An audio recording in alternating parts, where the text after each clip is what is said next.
हरिरेव पर ब्रह्म हरिरेव परा गति, हरिरेव परा मुक्तिर्हरिर्ज्ञेय सनातन।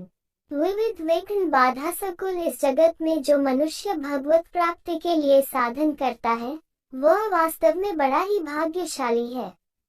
संसार में अधिकांश लोग तो यथार्थत ईश्वर के अस्तित्व को ही नहीं मानते।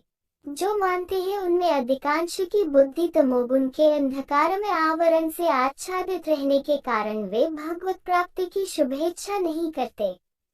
जो सौभाग्यवश श्रवणादि के प्रभाव से भगवत प्राप्ति के महत्व का कुछ ज्ञान रखते हैं, उनकी विक्षिप्त बुद्धि भी प्रायः विविध कामनाओं से हरण की हुई रहने के कारण वे भगवान का कुछ भजन स्मरण करके भी उसके बदले में तुच्छ भोगों की ही इच्छा करते हैं। इनसे आगे बढ़े हुए कुछ लोग बुद्धि की सात्विक वृत्तियों के अनुसार साधन का आरंभ तो करते हैं, परंतु अध्यवसाय और उत्साह की न्यूनता, लक्ष्य की अस्थिरता और विघ्नों की पहचान के अभाव तथा विघ्ननाश के उपाय न जानने के कारण चरम लक्ष्य तक पहुंचने के पहले ही साधन छोड़कर पथभ्रष्ट हो जाते हैं। इसी से भगवान ने कहा है, मनुष्यानां सहस्रेषु कश्चिद् यतति सिद्धये यत्तामपि सिद्धानां कश्चिन्मा वेति तत्त्वत्। हजारों मनुष्यों में कोई बिरला ही मेरे लिए भगवत प्राप्ति के लिए यत्न करता है और उन प्रयत्न करने वालों में भी कोई बिरला भगवत परायण पुरुष ही मुझे तत्व से जान सकता है। इतना होने पर भी जीव स्वभावत चाहता है परमात्मा को ही, क्योंकि सुख की चाह सबको है और सभी पूर्ण दुख रहित तथा नित्य सुख चाहते हैं। कोई भी ऐसे सुख का अभिलाषी नहीं है जो दुख मिश्रित और नाश होने वाला हो। इसमें कोई संदेह नहीं कि बहुत बार मनुष्य किसी अल्प सुख विशेष को ही पूर्ण सुख मानकर कुछ समय के लिए उसमें तृप्त होना चाहता है, पर कुछ ही काल के बाद उसको जब उस सुख में किसी अभाव की प्रतीति होती है तब वह उसमें संतुष्ट न रहकर अभाव की पूर्ति के लिए आगे बढ़ता है। इससे ये सिद्ध होता है कि उसे अभाव में सुख सदा के लिए संतुष्ट नहीं कर सकता। वह पूर्ण सुख चाहता है। पूर्ण नित्य अभाव रहित सुख त्रिकालव्यापी और त्रिकालातीत परमात्मा का स्वरूप है। इस न्याय से विविध जीव नदियों का प्रवाह भिन्न भिन्न पथों से अनेकमुखी होकर उस एक ही नित्य सुख सागर परमात्मा की ओर सतत बह रहा है। जीव की यह अनादिकालीन सुख स्पृहा उसकी परमात्म मिलनाकांक्षा को प्रकट करती है। जहां तक उसे अपने चरम लक्ष्य की प्राप्ति नहीं हो जाएगी, वहां तक इस प्रवाह की गति का कभी विराम नहीं होगा। परंतु अज्ञान तिमिराच्छन्न होने के कारण सुख के यथार्थ स्वरूप को जीव पहचान नहीं सकता। इसी से उसके मार्ग में अनेक प्रकार के विघ्न उपस्थित होते हैं। वह कभी मार्ग भूल जाता है, कभी रुक जाता है, कभी उल्टे चलने की चेष्टा करता है, कभी हताश होकर बैठ जाता है और कभी किसी पांचशाला को ही घर मानकर अल्प सुख को ही परम सुख समझकर उसी में रम जाता है। इसीलिए ऐसे जीव पामय या विषयी कहलाते हैं। इसके विपरीत जो अपने ध्येय को समझकर उसी की प्राप्ति के लिए बड़ी तत्परता के साथ यथाशक्ति नित्य निरंतर प्रयत्न करते हैं, वे मुमुक्षु साधक कहलाते हैं। इस प्रकार साधन पथारूढ़ होने के लिए सबसे पहले ध्येय निश्चित करने, लक्ष्य ठीक करने की आवश्यकता है। परम ध्येय क्या है? मनुष्य को सबसे पहले इस बात का निश्चय करना चाहिए कि मेरे जीवन का परम ध्येय क्या है, किस लक्ष्य की ओर जीवन को ले चलना है।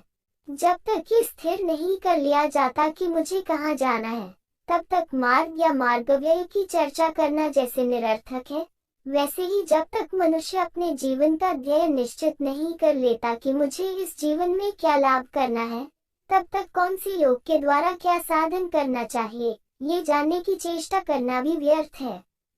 इस समय जगत में अधिक लोग प्रायः निरुद्देश्य ही भटक रहे हैं, प्रकृति के प्रवाह में अंधे हुए बह रहे हैं। उन्हें ये पता नहीं कि हम कौन हैं, जगत में मानवदेह धारण करके क्यों आए हैं और हमें क्या करना है। किसी भी प्रकार से धनोपार्जन कर कुटुंब का भरण पोषण करना और उसी के लिए जीवन बिता देना साधारणत यही अधिकांश लोगों की जीवनचर्या है। ऊपर कहा जा चुका है और यह प्रत्येक मनुष्य का अनुभव भी है कि हम सुख चाहते हैं। अब विचार यह करना है कि हम जिन वस्तुओं के संग्रह और संरक्षण में अपना जीवन बिता रहे हैं, वे क्या वास्तव में सुखरूप हैं? ये तो सभी जानते हैं कि संसार की प्रत्येक वस्तु क्षणभंगुर और विनाशशील है। जो विनाशी है वह अनित्य है, और जो अनित्य है उसका एक दिन वियोग अवश्यंभावी है। जिस वस्तु की प्राप्ति और भोग के समय सुख होता है, उसके वियोग में दुख अवश्य होगा।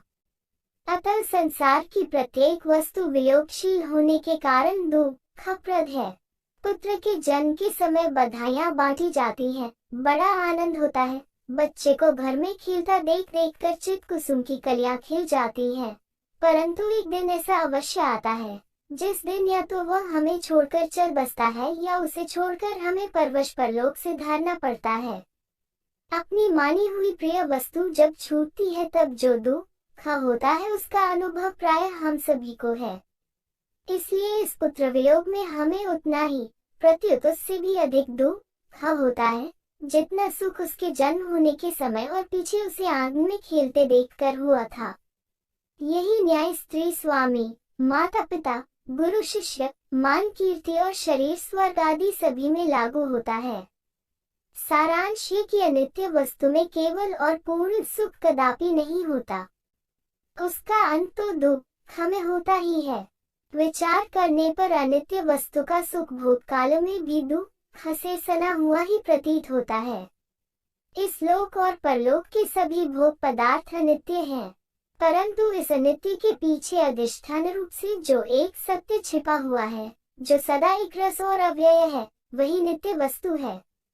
उसी के संबंध में गीता कहती है, न जायते म्रियते व कदाचि, न नायं भूत्वा भाविता व न भूये, अजो नित्य शाश्वतो पुराणो, न हन्यते हन्यमाने शरीरे। जो किसी काल में न जन्मता है, न मरता है, न होकर फिर होने वाला है, वह तो अजन्मा, नित्य, सनातन और पुरातन है। शरीर के नाश से उसका नाश नहीं होता। ऐसा वह परम पदार्थ केवल परमात्मा है। उस परमात्मा के एकत्व में अपनी कल्पित भिन्न सत्ता को सर्वथा विलीन कर देना, केवल उस एक परमात्मा का ही शेष रह जाना भगवत प्राप्ति है, और यही हमारे जीवन का परम ध्येय है। उपर्युक्त नित्यानित्य वस्तु विचार से ही यह ध्येय निश्चित किया जाता है। इस ध्येय की ओर सदा लगे रहने के लिए सर्वप्रथम साधन है वैराग्य। ऐसे ही रोचक कहानियों के लिए मेरे चैनल का सब्सक्राइब करें, वीडियो को लाइक करें तथा शेयर करें तथा बेल आइकन पर प्रेस करें, ताकि आने वाले